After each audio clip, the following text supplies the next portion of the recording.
আগামী 12 ঘন্টার মধ্যে আইনানুগ ব্যবস্থা গ্রহণ করতে হবে। সেই সাথে আমাদের 2 নম্বর দাবি হলো, আমাদের যেই 3 দফা দাবি রয়েছে প্রকৌশল খাতের জন্য, প্রকৌশল খাত সংস্কারের জন্য, এই 3 দফা দাবি বাস্তবায়নের জন্য আগামী 12 ঘন্টার মধ্যে কমিশন গঠন করতে হবে।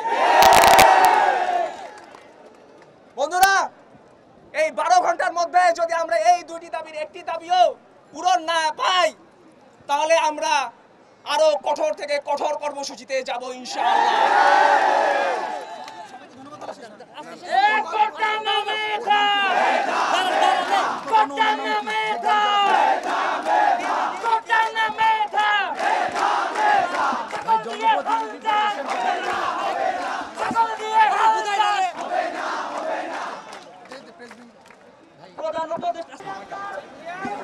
Channel I